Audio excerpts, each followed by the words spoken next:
Anda masih bersama 99,8 FM Sumasni Sonora Purwokerto. Ikuti program berikutnya sesaat lagi.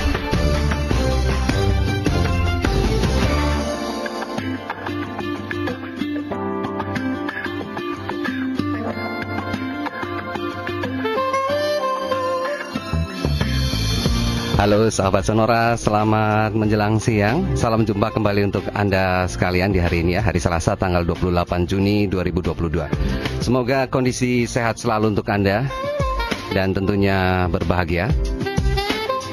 Karena di hari ini sahabat Sonora, kami juga akan menghadirkan dialog spesial bersama Kantor Imigrasi Kelas 1 TPI Cilacap.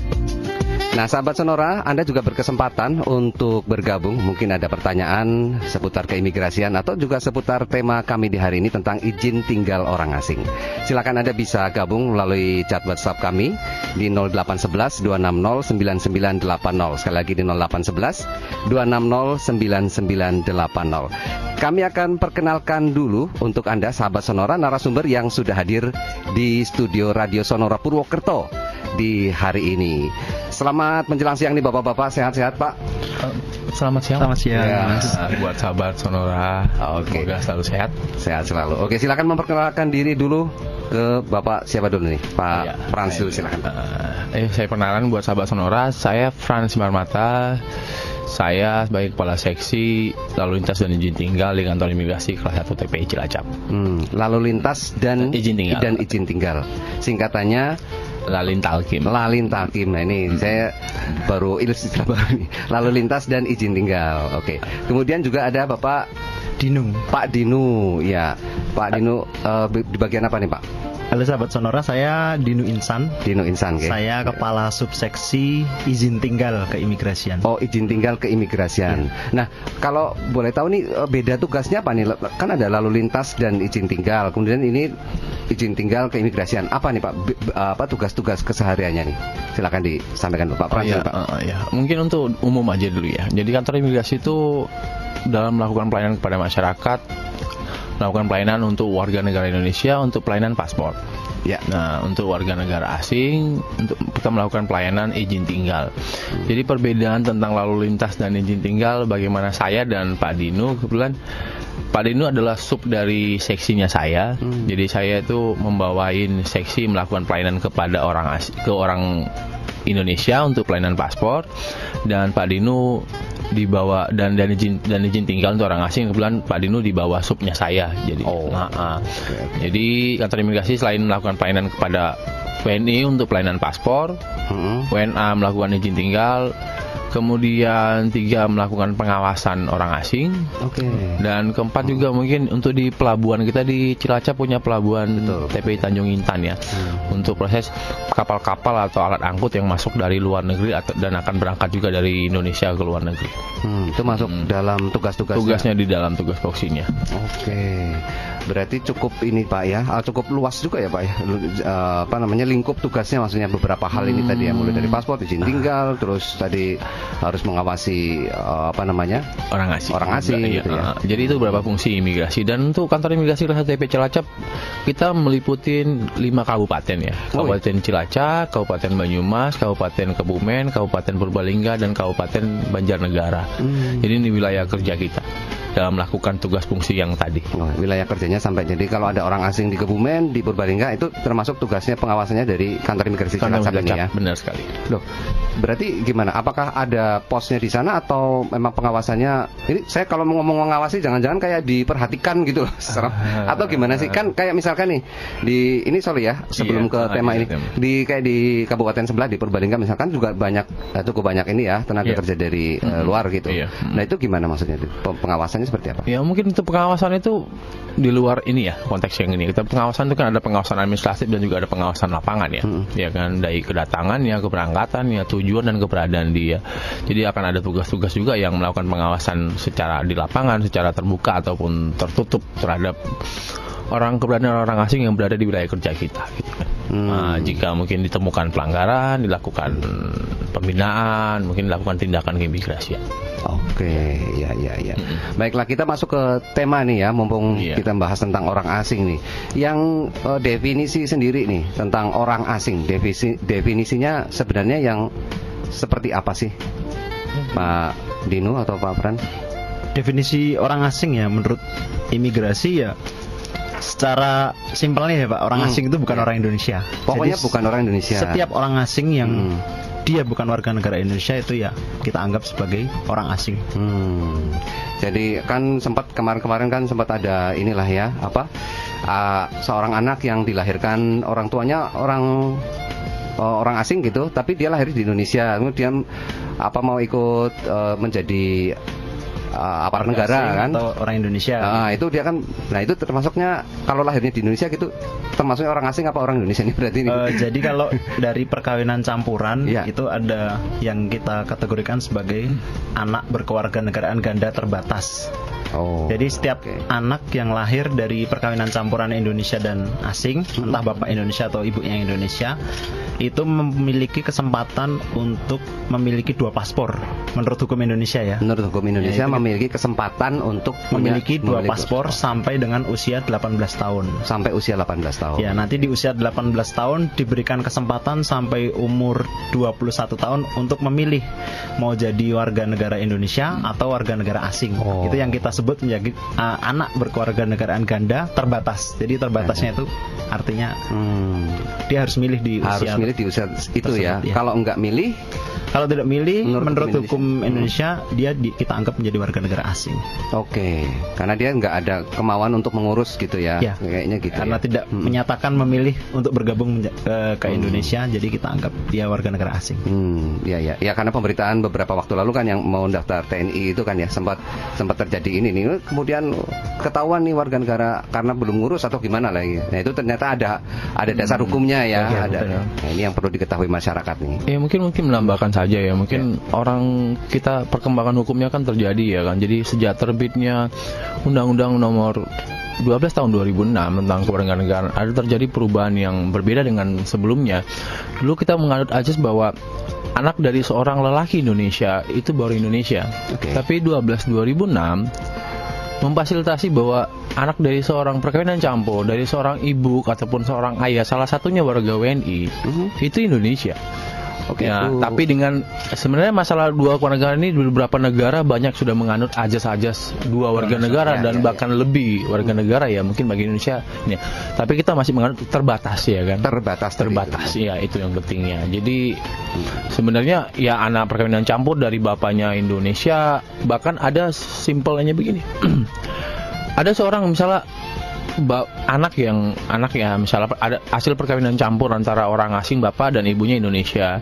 Kemudian dia hanya punya paspornya contoh warga negaranya Prancis ya. Bapaknya punya paspor Prancis. Kemudian secara dia belum memiliki paspor Indonesia.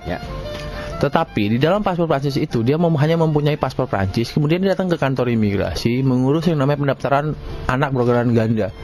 Kemudian kita berikan namanya fasilitatif imigrasi yang kita namakan affidavit. Kita berikan peneraan di dalam paspor asingnya. Dia statusnya itu sama. Dia itu seperti orang Indonesia. Walaupun hanya masih punya paspor satu, hanya dia megang paspor Indonesia Prancisnya aja saja. Asingnya. Contoh kecil ya, asingnya. Dia nggak pegang paspor Indonesia, tapi di dalam itu ada affidavit kita suatu fasilitas keimigrasian. Dia sudah mendaftarkan juga, dapat keputusan bahwa dia juga anak Indonesia, subjek dari anak kewarganegaraan terbatas, dia Indonesia. Meskipun nggak punya paspor Indonesia. Walaupun tidak punya paspor Indonesia. Nggak punya paspor Indonesia, iya benar juga. Oke. Ini kayaknya bisa jadi topik tersendiri Pak, karena saya masih punya banyak pertanyaan seputar ada beberapa tetangga yang maksudnya kerja di luar negeri, pulang melahirkan gitu. Tapi kayaknya kalau nanti aja kapan-kapan ya. Boleh. Kita ke sambil ini dulu ya, tentang ini nih warga negara asing yang ya disebut tadi ternyata harus mengurus namanya izin tinggal gitu ya Pak ya, benar ya. Nah ini saya pengen tahu juga nih yang disebut izin tinggal itu didapatnya kapan sih? Mereka apakah di negara asal atau sudah sampai Indonesia atau sudah sampai di tempat tujuan? Misalnya turun di Jakarta tapi nanti mau kerjanya di Cilacap di mana ke Banjarnegara apa di Purbalingga atau di Cilacap atau gimana sih Pak izin tinggal itu? prosedurnya atau ininya? Ya. Mungkin itu prosedurnya pertama ya visa ya. Kita bicara dari pertamanya visa ya. Visa itu dokumen tertulis yang dikeluarkan oleh pejabat imigrasi atau yang berada di kedutaan kita berada di luar negeri ataupun perwakilan Indonesia. Jadi untuk orang asing sendiri kita bisa kategorikannya ada beberapa, tergantung warga negara yang pertama ya kan. Ada beberapa negara yang memfasilitasi dapat bebas visa untuk datang ke Indonesia. Kedua, dia bisa dapat fasilitas visa kunjungan saat kedatangan, kita sering sebut VOA, visa on arrival. Ya. Ketiga, dia termasuk di negara-negara yang tidak masuk kategori ini, dia harus mendapatkan visa kunjungan. Dan kemudian keempatnya ada namanya visa tinggal terbatas. Visa tinggal terbatas ini diperuntukkan untuk melakukan kegiatan bekerja, pendidikan, rohaniawan ataupun yang lain, keluarga dalam jangka waktu 1 tahun 2 tahun. Maksimal 2 tahun untuk saat itunya. Nah, untuk visa kunjungan tadi kita sebut visa kunjungan dan vitas itu didapatkan di perwakilan kita di luar negeri ya dulunya ya. Tapi bisa juga diajukan untuk saat di masa pandemik ini kita punya aturan bisa dilakukan di dalam negeri juga karena keterbatasan pesawat orang yang ini gitu kan. Nah, untuk yang ketiga untuk bebas visa kunjungan itu untuk negara-negara Malaysia, Singapura, dia bisa datang dengan free, dapat 30 hari tidak mengapply visa. Nah, ketika orang-orang ini yang masuk ke Indonesia dengan visa itu, dengan dia harus kategori visa on arrival ataupun yang tadi saya sebutkan, saat dia datang ke TPI kita sebut TPI, tempat pengurusan imigrasi. Tempat pengurusan itu adalah bandara, bisa juga pelabuhan internasional yang melayani untuk penumpang dari luar negeri. Kemudian saat itu pejabat imigrasinya yang di loket atau di counter bandaranya melakukan peneraan atas izin visanya. Situlah pertamanya izin tinggal.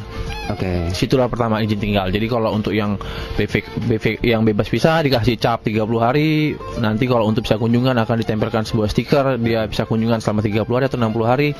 Untuk visa yang terbatas juga akan diberikan juga penerahan di situ. Nah, itu mulainya izin tinggal ya. Itu mulainya izin tinggal ketika situ akan terbentuk berapa lama yang bersangkutan dapatkan hak untuk tinggal di Indonesia. Ada beberapa visa yang nanti akan bisa diperpanjang, ada juga yang tidak bisa diperpanjang. Jadi itu mungkin yang secara singkatnya. Nanti secara ini coba nih Pak Dino lagi menambah. Ya. Baik, tadi untuk alur sebelum orang masuk sudah dijelaskan Pak Frans ya. Saya meneruskan. Jadi yang dimaksud visa tadi kan izin untuk memasuki suatu negara ya Pak ya. Kemudian ketika di bandara betul oleh Pak Frans tadi diberikan stamp oleh petugas, baik itu stamp manual atau stamp elektronik berupa barcode. Nah, yang di bandara itu dari jenis visa yang tadi sudah disebutkan, ada yang gitu stampnya kita sebut ini aja Pak, izin masuk ya Pak ya. Izin masuk. Stamp di bandara itu kita sebut sebagai izin masuk. Nah, izin masuk berdasarkan visa yang disebutkan tadi adalah izin masuk yang berlaku sebagai izin tinggal. Ada juga izin masuk yang hanya pengantar dan diberikan untuk orang asing tersebut kewajiban untuk melapor ke kantor imigrasi terdekat di wilayah kerjanya. Jadi misalkan tadi kan ada bebas visa. Bebas visa itu kan untuk negara ASEAN ya. Untuk saat ini dibuka untuk negara ASEAN. Semua negara ASEAN ya. Semua negara ASEAN itu kita berikan bebas visa 30 hari, tidak bisa diperpanjang, tidak boleh untuk bekerja. Jadi hanya untuk wisata. Hanya untuk wisata. Itu begitu diberikan izin masuk di bandara, itu berlaku juga sebagai izin tinggal selama 30 hari. Jadi orang asingnya tidak perlu datang kantor imigrasi lagi. Langsung bisa beraktivitas dan melaksanakan tujuannya untuk apa ke Indonesia. Kemudian untuk visa on arrival itu sama juga, visa on arrival dan izin visa kunjungan itu sama juga. Jadi diberikan stamp di bandara itu berlaku sebagai izin masuk dan izin tinggal. Jadi memegang 3 tadi, bebas visa kunjungan, visa on arrival untuk 72 negara, sama izin kunjungan.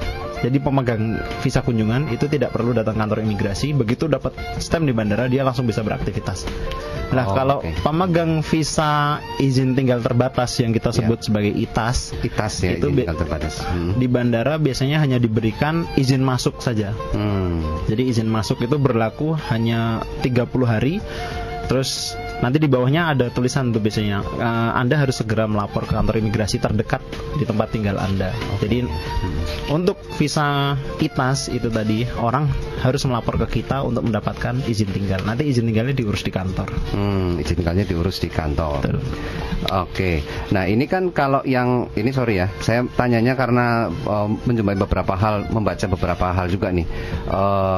Itu kan yang resmi ya Pak ya. Nah bagaimana dengan orang asing yang masuknya secara ilegal nih? Saya beberapa kali ada yang lewat laut, ada yang lewat jalan darat, mungkin di perbatasan itu gitu. Nah ini gimana nih? Apakah seperti apa gitu? Saya pengen tahu juga nih orang asing yang seperti itu. Ya sebenarnya kan ya izin tinggal itu yang pasti orang asing yang bisa masuk ke Indonesia yang pasti secara syah ya masuk ke Indonesia. Syah itu adalah melalui tempat-tempat yang ditunjuk oleh menteri atau negara, bandara, pelabuhan ataupun pos lintas batas, ya kan? Lintas batas karena di beberapa daerah kita di Kalimantan atau di Papua atau di Kupang kita punya lintas darat ya, pos lintas batas ya namanya ya. Secara sah dan diberikan izin masuk, seperti izin masuk itu adalah cap oleh petugas imigrasi atau pejabat imigrasi di tempat pemeriksaan imigrasi itu. Jadi kalau yang tidak melalui proses itu, yaitu ilegal dong, illegal staying ya juga kan, itu dibilang pendatang haram lah istilahnya. Jadi tetap ya jadi ketika mau itu mungkin dilaporkan saja kita ke kantor imigrasi terdekat atau mungkin ke kepolisian juga bahwa itu sudah melanggar dari kewenangannya ataupun hukum negara kita juga kan, itu pasti sudah melanggar. Mungkin ini iya betul sih. Kalau menurut undang-undang kita juga ada sanksi pidananya Pak. Ada sanksi pidana. Ya, jadi ada sanksi pidana tersendiri untuk orang yang masuk ke Indonesia tidak melalui tempat pemeriksaan imigrasi, ada sanksi tersendiri. Jadi tempat pemeriksaan imigrasi tadi yang sudah disebutkan Pak Frans ya, ada darat, laut, udara. Kemudian ada orang yang tinggal tidak menggunakan izin tinggal yang sah, itu juga ada pidananya sendiri. Ada jadi pidananya sendiri. Misalkan ada ditemukan orang yang masuk secara ilegal, bisa dilaporkan ke kita, nanti ada pidana yang kita terapkan ke orang asing tersebut. Tapi ini mungkin menambahkan aja, mungkin banyak terjadi seperti ini kan karena dulu ya, karena banyak berita yang kita dengar dulunya karena musimnya pengungsi ya. Pengungsi. Nah, pengungsi ini kan masalah pengungsi ya. Manusia perahu atau apa itu kan? Kita bilang refugee atau asylum seeker kan, pengungsi atau para pencari suaka. Ya kan, ini sudah jadi masalah internasional kan, ya kan Pak. Dan kita juga memang untuk melakukan hal-hal tersebut, undang-undang kita memang tidak bisa memberikan tindakan terhadap para pengungsi itu dan pencari suaka itu. Kita hanya bisa memfasilitasi, bakal ada nanti UNHCR gitu kan, lembaga PBB yang mengatasi masalah pengungsi itu, kita akan mengarahkan ke situ karena ini menyangkut masalah kemanusiaan ya kan, yang itu memang tidak akan ada tindak pidananya terhadap orang-orang yang melakukan datang secara pengungsi ya kan. Tapi kalau yang tidak kategori pencari suaka akan ada tindak pidana. Ada tindak pidananya di situnya. Iya. Nah, sebenarnya masyarakat boleh nggak sih nanya kalau ada orang asing gitu? Anda apakah sudah mengurus gitu ya izin tinggal? Gitu? Belum pernah sih saya sih. Saya tahunya ya kan beberapa waktu lalu misalkan akademisi atau apa gitu ya. Tapi tentu kita kan nggak ini. Tapi gimana ya? Sebenarnya untuk bertanya sih sebenarnya secara sebagai warga negara Indonesia yang baik sih sah-sah aja, dengan penting kan dilakukan dengan komunikasi yang baik gitu kan, ya kan, sebagai kita tidak menyinggung ranah-ranahnya dia gitu kan, kepribadinya dia gitu kan, kita berkomunikasi dengan yang baik. Sebenarnya sebagai warga negara yang cinta dengan negara kita pasti tidak masalah untuk menanyakan saja mungkin gitu kan. Dulu ya diajak cerita dulu. Waktu masuk Indonesia gimana nih caranya gitu ya. Iya benar. Belum pernah gitu. Beberapa orang asing juga mereka merasa hal-hal privasi mereka tidak suka ketika diketahui oleh umum. Jadi termasuk paspor kan isinya data pribadi semua, betul, ada tempat tanggal lahir segala macam. Takutnya nanti mereka tersinggung ketika diminta. Mungkin perbedaan kultur dan ya hak pribadi mungkin di negara-negara itu sangat dijunjung tinggi sama mereka, dan menyangkut identitas juga, dan menyangkut paspor itu bagi kita ataupun bagi orang asing saat kita melakukan perjalanan itu nyawa kedua kita ya, yang harus kita pegang, jangan sampai hilang gitu kan, karena akan makan waktu proses untuk melakukan itunya. Bukan cuma orang asing, kita juga saat melakukan perjalanan ke luar negeri kita harus menyimpan baik-baik gitu kan. Persis, benar. Oke, saya mengingatkan dulu untuk para pendengar ya, mungkin baru bergabung, silakan sahabat Sonora, saat ini ada narasumber kami dari kantor imigrasi Cilacap atau kantor imigrasi kelas 1 TPI Cilacap. TPI itu kepanjangan dari tempat pemeriksaan imigrasi ya. Silakan Anda bisa bergabung, bisa nomor chat di nomor WhatsApp kami di 0811 260 9980 ya, 0811 260 9980. Oke, tadi sudah cara mengajukan visanya. Ataupun bisa pakai visa, bisa tanpa visa ya, tadi beberapa negara. Kemudian nanti diperiksa gitu kan prosedurnya. Kemudian apa lagi nih prosedurnya untuk alur masuk warga negara asing atau orang asing ke Indonesia nih? Sudah sih, begitu dia sudah masuk ke Indonesia dan diberikan izin masuk oleh petugas imigrasi di bandara, bisa langsung beraktivitas. Bisa langsung beraktivitas ya. Nanti untuk lama izin tinggalnya berapa, masa berlakunya sampai kapan, itu bisa dilihat di stem yang diberikan di bandara. Itu sudah tertera nanti. Sudah tertera. Expirednya sampai kapan, itu bisa diperpanjang atau tidak, seperti itu. Oke, baik. Oke, nanti kita lanjutkan kembali sambil menunggu pendengar yang mau bergabung interaktif. Sahabat Sonora, kami akan kembali sesaat lagi masih bersama dialog spesial dengan kantor imigrasi kelas 1 TPI Cilacap sampai pukul 12 nanti.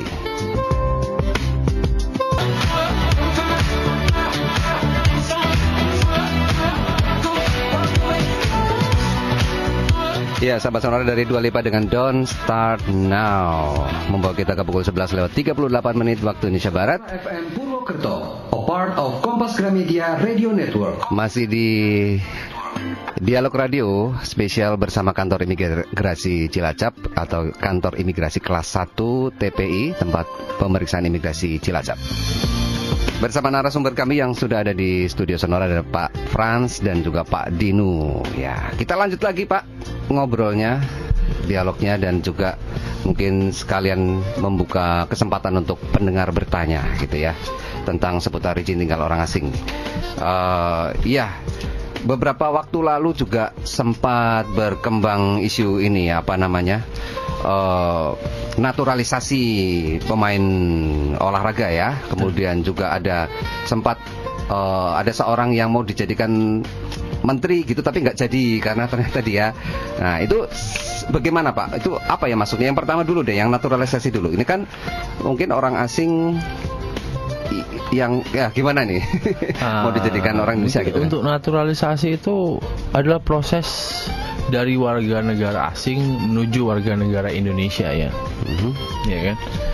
Bisa dari yang bekerja, memegang izin tinggal tetap yang sudah tinggal minimal 5 tahun. 5 tahun bisa minimal 5 tahun ya, secara berturut-turut. Dia dapat hak untuk mengajukan menjadi warga negara Indonesia. Ya kan? Atau ada hal-hal lain yang bisa dapat dipertimbangkan oleh negara ya, mungkin masalah naturalisasinya selain itu ya. Misalnya orang yang dianggap berjasa kepada negara Indonesia contohnya. Ya. Jadi ini kalau naturalisasi itu adalah proses sama seperti kalau kita simple ini ya, saya ngomong ceritanya ya. Saya sudah tinggal di Amerika, kemudian saya ingin menjadi warga negara Amerika. Itu sama seperti itu juga ya. Tapi tentang poin yang kedua ya Pak, saya no comment tentang jawaban tersebut. Oke. Jadi begini Pak, saya menambahkan sedikit ya Pak. Jadi proses yang selama ini kita kenal kan hanya naturalisasi ya. Sedangkan betul. Proses menjadi orang Indonesia itu ada 2 jenis sebetulnya. Yang pertama adalah naturalisasi, yang kedua adalah memilih menjadi warga negara Indonesia. Itu sebetulnya syaratnya sama seperti yang dikatakan Pak Frans tadi. Dia yang paling utama adalah harus tinggal di Indonesia secara 5 tahun berturut-turut atau 10 tahun tidak berturut-turut. Jadi misalkan ada orang asing yang sudah tinggal selama 5 tahun di sini, mereka bisa mengajukan menjadi orang Indonesia melalui dua proses tadi. Dia mau memilih menjadi naturalisasi atau memilih menjadi warga negara Indonesia. Kalau memilih menjadi warga negara Indonesia, syarat yang kedua adalah dia harus menikah dengan orang Indonesia. Harus menikah dengan orang Indonesia. Kalau misalkan yang naturalisasi itu ada beberapa jenis. Ada yang syaratnya yang pertama dia harus investor, menginvestasikan sejumlah uang ke dalam perusahaan. Yang kedua dia berjasa kepada Indonesia. Terus yang ketiga kayak dia sudah memimpin pimpinan tinggi perusahaan dan lain-lain, atau ex warga negara Indonesia. Nah, jadi ex warga negara Indonesia yang pengen balik jadi orang Indonesia. Itu juga sebenarnya pertanyaan selanjutnya nih. Kan ada juga kan istilahnya apa, diaspora ya kalau kita kenal ya, orang Indonesia yang tinggal di luar kemudian menjadi warga negara asing kan gitu ya. Tapi kemudian pengen balik lagi nih. Atau anaknya kepengen jadi orang Indonesia gitu kan, pernah ada beberapa kejadian. Itu seperti apa? Bagaimana dong prosesnya atau prosedurnya? Kalau untuk ini ya, untuk diaspora ya. Sebenarnya kalau untuk warga negara Indonesia yang ingin menjadi WNI kembali, kita sebut namanya repatriasi ya. Repatriasi. Untuk anak sebenarnya fasilitasnya tidak ada seperti itu. Sejauh saya perkembangan ini ya, saya tahu ya. Nanti Pak Cedi bisa koreksi. Untuk anak prosesnya sama untuk menjadi WNI ya, seperti naturalisasi ya. Sama persis. Jadi itu aja mungkin Pak Dino bisa nambahkan. Iya betul sih, kalau misalkan seperti anak ya misalkan sudah terlanjur memilih menjadi warga negara asing ya, syaratnya sama, tetap harus tinggal dulu di Indonesia selama 5 tahun berturut-turut. Baru nanti dia bisa mengajukan menjadi orang Indonesia melalui jalur yang naturalisasi. Atau anaknya tunggu agak gede dulu, nikah dulu kan, baru nanti memilih menjadi warga negara Indonesia. Oke. Nah, kalau yang ini dulu deh, saya mau tanya tentang yang olahragawan dulu deh. Kan kita sering lihat di banyak cabang olahraga juga yang pakai orang asing ya. Itu gimana sih mereka itu, apakah kan berarti bekerja nih di Indonesia? Iya, betul. Nah, itu gimana prosesnya, prosedurnya?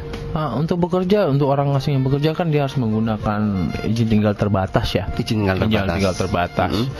Jadi tinggal terbatas ini bisa, kan ini adalah izin tinggal terbatas dalam masa periode 1 tahun atau maksimal 2 tahun dan dapat diperpanjang. Ini bisa digunakan untuk kuliah, pendidikan, keluarga, punya istri atau punya suami, kemudian untuk bekerja dan penanam modal untuk bekerja. Jadi itu yang orang, contoh ini pemain bola yang pasti pakai kitas ya. Maksudnya dari perusahaannya kan, pertama untuk mendatangkan orang-orang asing yang ingin bekerja di Indonesia, yang pertama adalah dia harus mempunyai sponsor. Ya, harus punya sponsor. Penjamin itu adalah suatu badan usaha pastinya ya.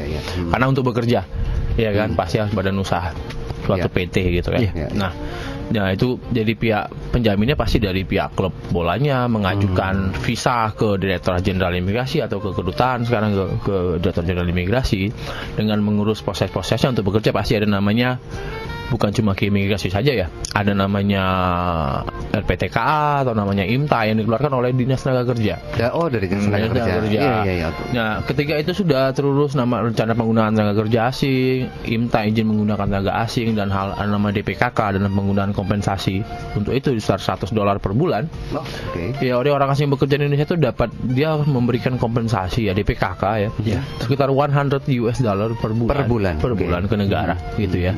Sebagai dana kompensasinya itu digunakan itu. Kemudian ketika itu semua sudah ada proses dari Disnaker, DPKK, RPTK, IMTA dan dari sponsornya juga. Kemudian itu diajukan ke imigrasi, dapatlah vitas. Nah, untuk pekerjaan juga kan Indonesia ini masih selektif polisi ya kita punya. Jadi nggak semua pekerjaan di Indonesia atau jabatan-jabatan di suatu perusahaan juga boleh diduduki sama orang asing di Indonesia pastinya. Ya, ada beberapa bisa dilihat dari mungkin di Dinas Tenaga Kerja, di standar, di aturannya tentang jabatan-jabatan yang dapat dipegang oleh orang asing, warga negara asing ya, dan pekerjaan-pekerjaan apa aja yang bisa orang asing juga bekerja kan, di bidang apa aja negara mengatur tentang hal tersebut. Nah, iya betul sih. Sekarang namanya berubah Pak Frans, bukan DPKK. ini DKP TKA. Dana kompensasi penggunaan tenaga kerja asing itu harus dibayarkan oleh perusahaan pengguna jasa orang asing. Dibayarkan oleh ininya ya, perusahaannya ya. Betul. Kalau olahraga ya berarti oleh ininya ya. Biasanya klubnya. Olahraga, misal entertainer juga, entertainment tetap ada juga ya. Entertain misalnya DJ ataupun penyanyi atau yang ada yang bahkan yang ada namanya temporary ya. Temporary kitas namanya itu berlaku 1 bulan ataupun berapa 30 hari ya. Itu biasa digunakan untuk orang-orang asing yang bergerak di bidang hiburan yang cuma dalam waktu singkat datang ke Indonesia, mungkin cuma seminggu 3 malam pulang gitu. Gitu kan ya. Kalau itu yang artis konser gitu perlu betul. Itu dia menggunakan itas yang temporary yang Mbak Pras. Yang singkat. Yang kunjungan itas singkat namanya 30 hari. Walaupun konser cuma 3 hari kan, tapi dia kerja kan. Iya, tetap harus menggunakan visa kerja. Iya kan, bayar tiket konser kita bayar ke mereka ya. Jangan sampai pakai liburan mereka juga ke sini. Iya. Oke. Ada satu chat WhatsApp dari Syaiful di Gerendeng Purwokerto. Mau tanya, kalau mahasiswa asing bagaimana ya Pak? Apakah mereka wajib ngurus izin tinggal juga? Saya pernah dengar kalau mahasiswa asing itu tidak boleh nyambi kerja. Benar atau tidak Pak? Nah, mungkin ini karena di Purwokerto kan ada beberapa mahasiswa lah ya, tempat kampus maksud saya. Ya, untuk gimana? Untuk mahasiswa asing, semua orang asing pokoknya di Indonesia ini ada aturannya yang masuk ya. Mau dia bekerja, mau dia liburan, mau dia itu kan diatur oleh negara ya. Yang liburan cuma pakai visa, yang tanpa visa cuma dapat 30 hari, tidak bisa diperpanjang gitu. Untuk mahasiswa juga dia harus punya izin tinggal dan punya penjamin atau sponsor universitas yang mensponsori dia gitu kan. Dan untuk mendapatkan ITAS untuk mahasiswa itu harus dapat rekomendasi dari Departemen Dikti ya, dari Departemen Pendidikan gitu ya. Dia harus dapat itu gitu kan. Kalau untuk dari bekerja harus ke Departemen Tenaga Kerja atau Dinas Tenaga Kerja untuk dapatkan RPTK atau IMTA. Untuk pelajar dari itu Dikti gitu, dari Kementerian Pendidikan. Ya di situ dengan diajukan sebelumnya oleh sama sekolah, universitas atau lembaga pendidikan yang di mana dia bekerja di situ, yang dia melakukan pendidikan situ, atau beasiswa, scholarship, everything lah yang ada yang menyangkut pendidikan ya. Dan untuk masalah bekerja, yang pastinya ya orang asing itu melakukan kegiatan sesuai dengan izin tinggalnya. Jika orang asing yang tidak melakukan kegiatan tidak sesuai dengan izin tinggalnya, itu bukan suatu pelanggaran ya. Meskipun misalkan dia punya bakat nyanyi, main musik, dia nyanyi di kafe misalkan, itu kan dapat duit tuh. Nah ini yang perlu pengembangan lebih lagi ya, masalah tentang bekerja atau tidak bekerjanya ya, kan perlu kan petugas kita juga harus mengembangkan di lapangan gitu kan. Maksudnya bukan kita tidak mau melakukan penindakan terhadap itu, karena mungkin kalau memang sudah ada jelas terbukti ya, bukti-buktinya bahwa dia melakukan pekerjaan dan mendapatkan penghasilan dari di mana izin tinggalnya tidak memperbolehkan dia bekerja, pasti akan dilakukan penindakan ya. Ya kan, bisa pembinaan dulu, nanti kemudian penindakan itu bisa melakukan deportasi atau dilakukan yang ini. Untuk saat ini negara kita belum fasilitasi sih kayak negara lain kan, kalau kita pernah dengar ya Pak ya, itu ada work and holiday visa atau work and study visa itu juga beberapa negara sudah memfasilitasi. Kalau di tempat kita masih terkotak-kotak sendiri. Jadi kayak misalkan kamu sekolah ya sekolah aja, jangan sambil kerja atau bagaimana, karena izinnya beda sih. Nanti kita bisa mungkin menambahkan, jika misalnya kita juga ini di radio ini ya, misalnya kita pada sahabat sonora juga, jika menemukan misalnya orang-orang asing yang dicurigai misalnya melakukan pelanggaran atau apapun, itu kan bisa dapat menghubungi kantor imigrasi ya, atau call centernya ya.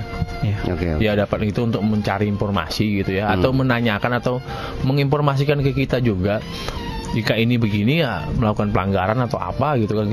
Kita bisa perkembangkan, kita bisa juga melakukan penelitian ke lapangannya juga kan, dengan kita kan butuh juga informasi dari masyarakat juga tentang hal tersebut gitu. Oke. Baik, itu ya buat Syaiful di Gerendeng Purwokerto, ini daerah kampus sih mungkin menjumpai seperti itu. Oke, lanjut dari Stella di Pekuncen Banyumas. Pak, mau bagaimana kalau orang asing datang ke Indonesia terus, nah ini tadi sebenarnya kita bahas sih, terus jatuh cinta dengan warga setempat dan mau menikahinya, apa saja syarat-syaratnya dan bagaimana prosedurnya? Wah, jangan-jangan ini ada sesuatu nih. Kalau di Pekuncen gimana? Silakan di. Kalau cinta Pak Dinu. Pak Dinu, monggo Pak Dinu. Ini ahlinya. Sebetulnya kalau mau menanyakan syarat apa yang digunakan untuk menikah, jangan ke kita, nanyanya ke KUA. Kalau ke kita kan masalah izin tinggal. Jadi kalau misalkan ada orang asing mau menikah dengan orang Indonesia, dipersilahkan. Tapi untuk izin tinggalnya bisa menggunakan izin tinggal wisata atau menggunakan izin tinggal kunjungan untuk masuk ke Indonesia. Nanti bisa nikah dulu di sini. Setelah itu baru nanti mengubah izin tinggalnya menjadi sponsor istri. Oh, bisa gitu ya. Jadi harus menikah dulu nih. Harus menikah dulu. Masuknya bisa pakai visa on arrival, bisa pakai bebas visa atau bisa pakai izin untuk kunjungan. menikah ya. Ini saya kejadian saya pernah baca di media sih sebenarnya, bukan tentang Ibu Stella nih, tapi kenalan di media sosial gitu, terus orangnya datang ke Indonesia. Banyak Pak. Banyak malah ya yang ngurusin. Beberapa case emang kita kadang-kadang waktu melayani gitu kita kadang-kadang suka nanya ya, kenalnya di mana Mbak? Tapi gitu penipuan kadang-kadang. atau enggak? Bukan. Gimana? Bukan penipuan ya.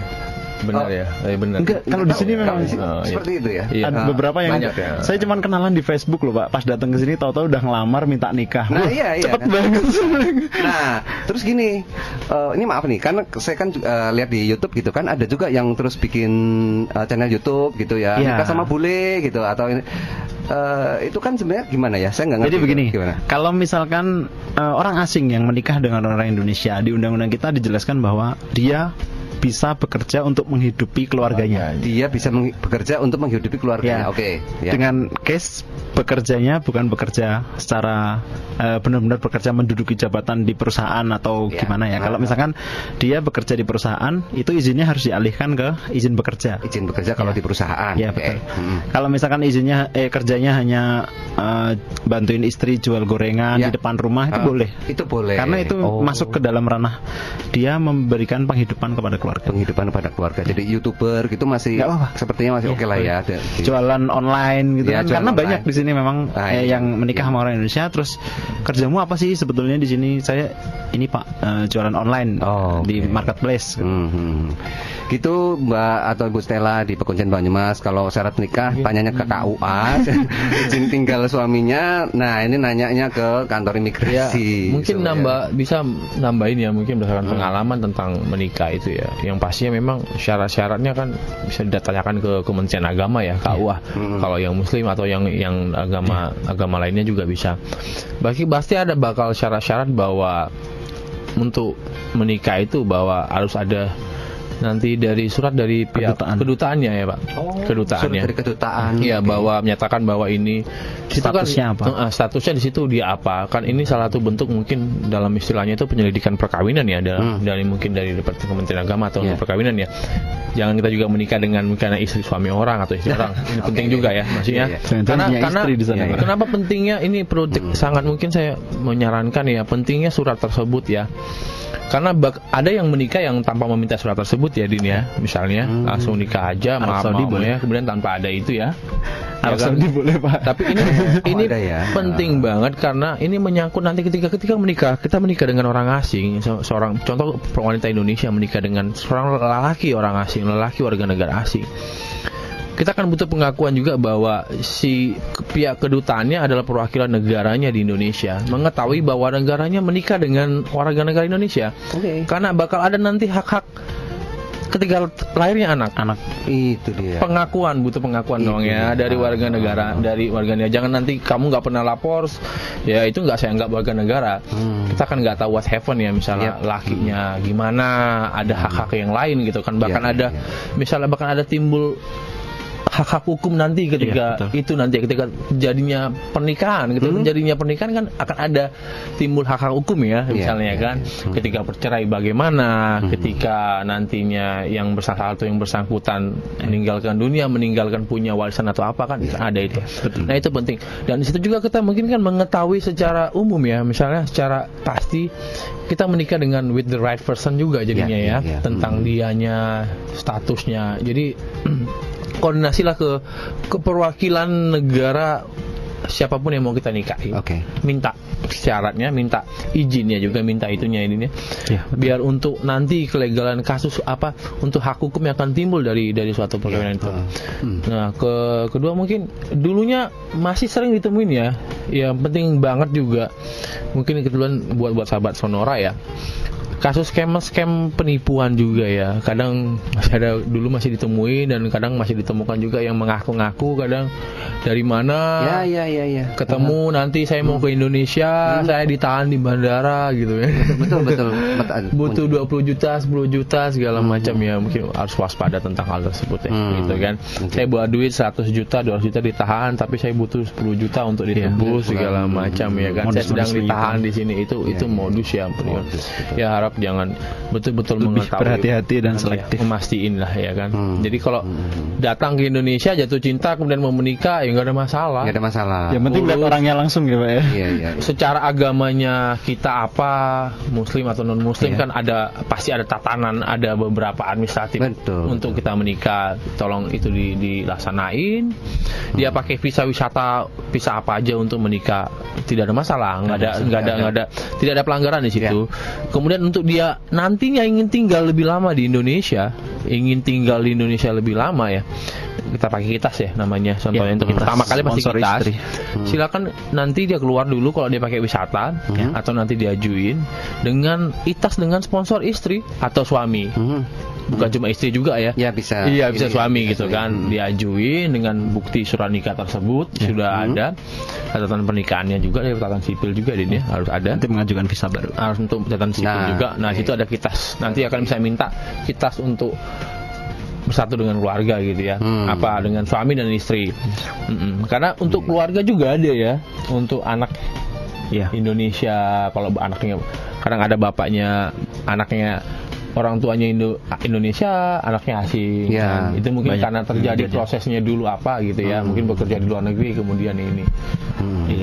Menambahkan sedikit Pak. Kadang-kadang orang kita ya benar kata Pak Frans tadi yang pertama ya, kurang aware ya. Kalau ngomongin masalah nikah ya, kita menikah beda adat pun kita harus menyatukan adat yang berbeda kan dari dua orang. Ini menikah berbeda negara. Jadi kayak kita nggak hanya menyatukan dua adat yang berbeda, dua orang yang berbeda, tapi juga menyatukan dua hukum dari dua negara yang berbeda. Jadi misalkan ada keinginan dari sahabat Sonora untuk menikah untuk orang asing, silahkan dicari hukum-hukum yang menyangkut dengan pernikahan Anda, termasuk nanti anak Anda bagaimana, di negara suami seperti apa, di negara saya seperti apa. Jadi banyak yang harus dipelajarin karena beberapa case kejadian nanti yang jadi korban anaknya biasanya. Nanti karena orang tuanya tidak aware bahwa si anak ini bisa punya dua negara, warga negara, tiba-tiba anaknya sama suaminya cuma dikasih warga negara asing, pulang ke Indonesia, nggak didaftarin segala macam, tahu-tahu anaknya udah umur 23 tahun minta bisa nggak sih jadi orang Indonesia. Waduh, harus melalui proses naturalisasi. Padahal sebenarnya dari kecil bisa punya dua paspor sebenarnya gitu. Kalau karena ketidaktahuan, karena kurang informasi jadinya seperti. Makanya mungkin untuk nambahkan lagi ya, informasi itu kan juga kita harus cari juga ya. Mungkin teman-teman buat sahabat-sahabat Sonora juga ya. Kita cari tahu menyangkut pernikahan. Kita datang atau ada call center ya. Semua instansi saya rasa sudah punya call center ya. Mungkin kalau belum puas dengan call center bisa langsung datang sama kayak ke kantor imigrasi juga. Jika ada yang itu kita bisa lihat di websitenya kita, di media sosialnya kita kan bahkan ada juga di situ kontak centernya kita ya. Silakan tanya apa aja kalau tidak merasa kurang puas juga gitu kan. Silakan datang. Bisa datang langsung. Nah, mungkin saya menambahkan saja ya. Misalnya tahunya kan kantor imigrasi itu di Cilacap ya. Nah, kita buka juga pelayanan itu di Mall Pelayanan Publik di Purwokerto kok. Dari tahun lalu 2020 bulan Agustus ya. Di depan Hotel Java Heritage ya. Jalan Angka. Kita bukan cuma melayani untuk paspor aja. Sebelumnya hanya paspor untuk TKI.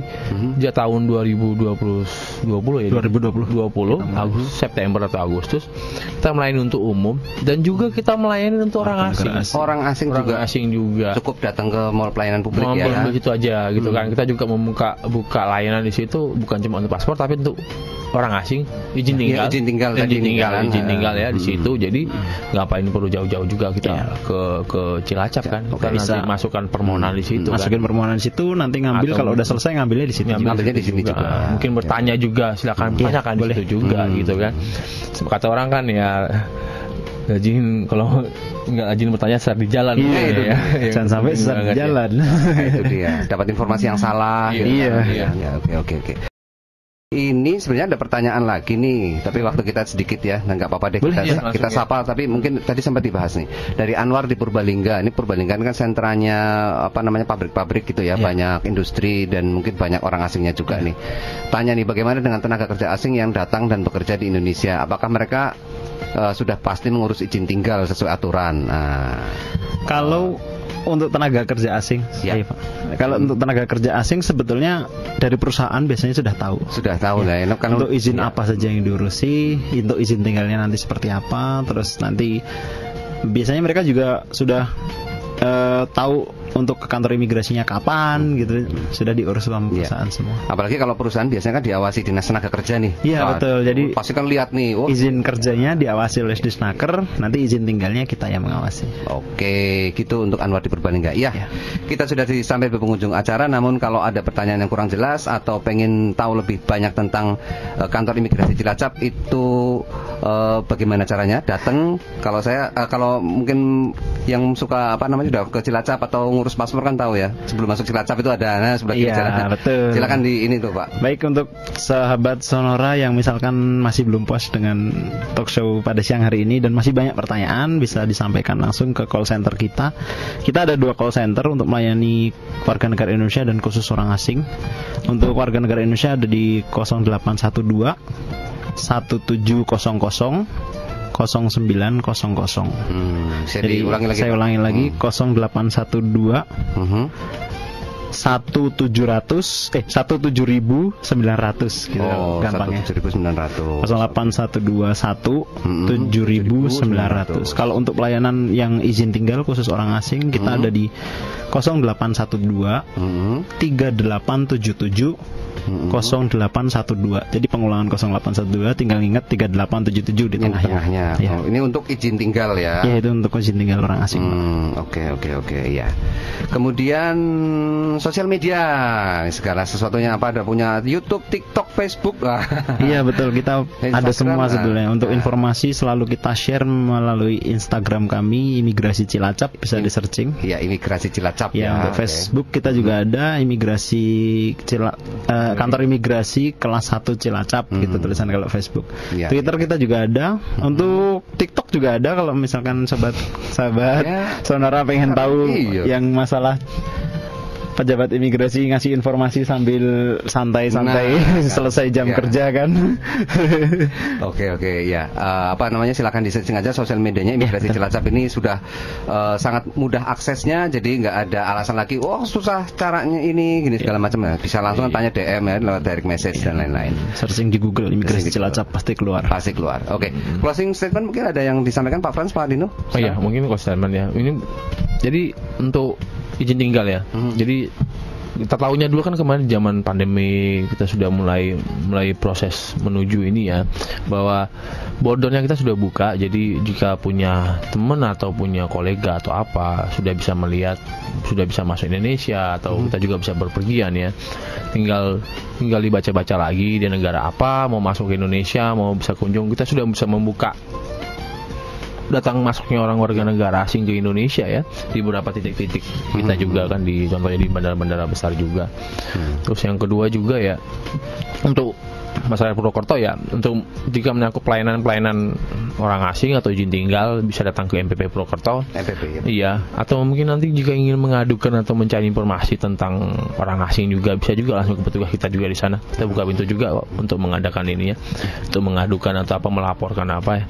Nah, ketiga juga ya pentingnya juga sebenarnya untuk menyangkut orang asing ini juga ada pelaporan orang asing ya. Pihak-pihak hotel sebenarnya ada kewajiban untuk melaporkan orang asing.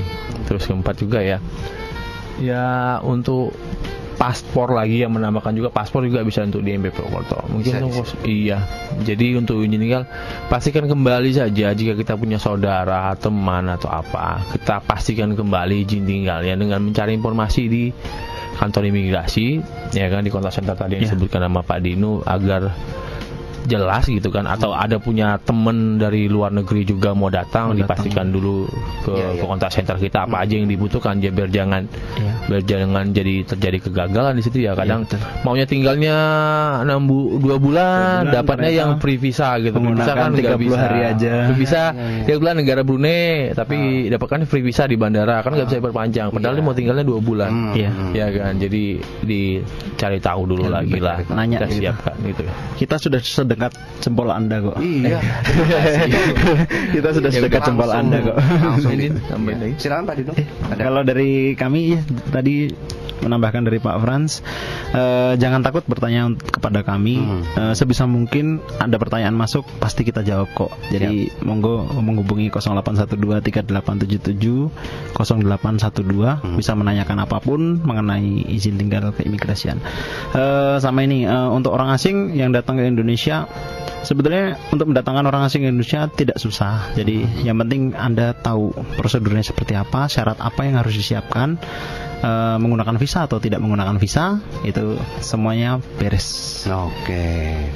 Oke, terima kasih Pak Frans, Pak Dinu sudah ngobrol dan membuka wawasan kami di pagi hari ini nih, di siang hari ini. Semoga bermanfaat dan bisa menambah informasi lah ya buat masyarakat ya. Iya.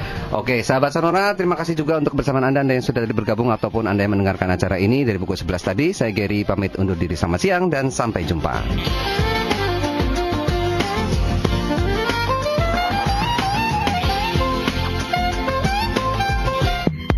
Stay tuned to Sonora, a part of KG Radio.